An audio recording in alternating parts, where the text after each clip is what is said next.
वाराणसी अर्दली बाजार में चल रहे श्रीमद् भागवत कथा के दूसरे दिन वृंदावन से पधारे व्यास कथा आचार्य मनोहर कृष्ण जी महाराज ने सृष्टि विस्तार से कथा सुनाते हुए कहा कि ब्रह्मा के द्वारा मुनि महाराज की उत्पत्ति हुई। तत्पश्चात मनु महाराज के 3 बेटियां हुई, जिसमें अकुति, देवहूति और प्रसूति के वंश विस्तारण का वर्णन किया गया। अकुति का विवाह रुचि प्रजापति और देवहूति का विवाह कर्दम मुनि के साथ संपन्न हुआ और कर्दम मुनि यह भगवान स्वयं कपिल का रूप धारण कर अवतार लिए। माता देवहूति को संख्या योग, कर्म योग तथा ज्ञान योग के बारे में बताया। मेरा नाम अभय नारायण तिवारी।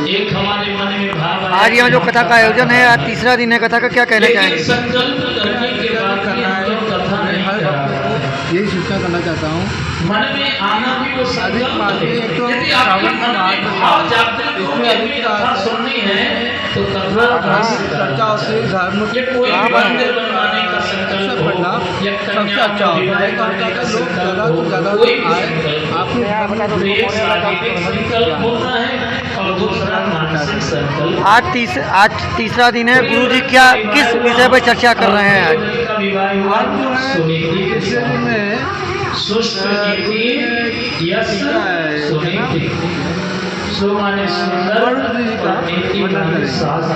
क्या कहना चाहेंगे कथा को लेकर काशीवासियों कथा को लेकर क्या कहना चाहेंगे काशीवासियों को? कथा के बारे में बहुत अच्छी कथा कर रहे हैं। हमारे वृंदावन से आए हुए बहुत अच्छा कथा कर रहे हैं और बहुत अच्छा लग रहा है। और यहाँ पे लोग आ भी रहे हैं। और ये कथा कब से कब तक चलेगी और लास्ट समापन कब है इसका?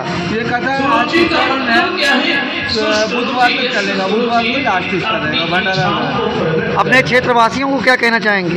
हम अपने क्षेत्रवासियों को ये कहना चाहेंगे वो लोग आए, बहुत कथा होता है, बहुत मौका जैसा कथा मिलता है। जैसे स्वागत करने के लिए आते हैं, मिलता नहीं है मौका, ऐसा मौका मिला है तो वो लोग ना गवाए, बस वो लोग आए।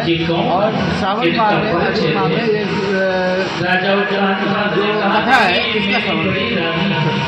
आज जो भागवत कथा यहाँ चल रही है कितने दिन की है?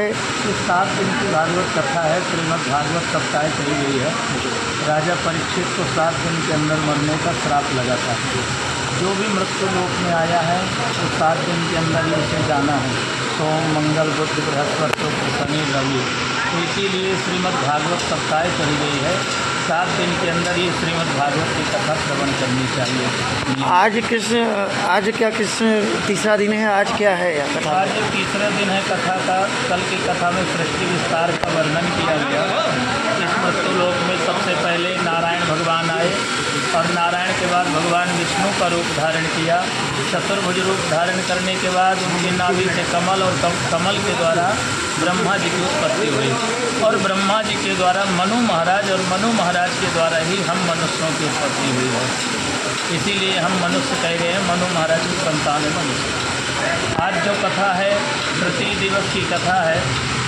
ध्रुव जी महाराज एक नन्हे से बालक 5 वर्ष की अवस्था में ही वन में जाकर के कठोर तपस्या करते हैं और 5 महीने में ही नारायण भगवान को प्राप्त कर लिया।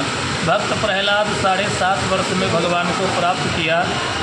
तो ध्रुव और प्रहलाद की कथा से हमें यही ज्ञान प्राप्त होता है कि जब एक 5 साल और 7 साल का बालक भगवान को प्राप्त कर सकता है तो क्या ध्रुव और प्रहलाद की तरह भक्ति करके हम और आप भगवान की भक्ति करके परमात्मा को भी प्राप्त कर सकते हैं। गुरु जी आप काशी में हैं और खुद आप वृंदावन धाम से आए, क्या कहना चाहेंगे काशीवासियों को कथा को लेकर? काशी एक अलौकिक अपने आप में है, दिव्य नगरी है। यहाँ भगवान भोलेनाथ का निवास है। ये काशी विश्वनाथ की नगरी है, गंगा का पावन तट है, ज्ञान की भूमि काशी कही गई है, वैराग्य भूमि अयोध्या है और भक्ति भूमि वृंदावन है। तो जो आनंद वृंदावन में है वो अलग है, जो अयोध्या में है वो आनंद अलग है और काशी के आनंद तो दिव्य आनंद है। यहाँ ज्ञान ही ज्ञान है। भगवान भोलेनाथ साक्षात यहाँ विराजमान है काशी नगरी में।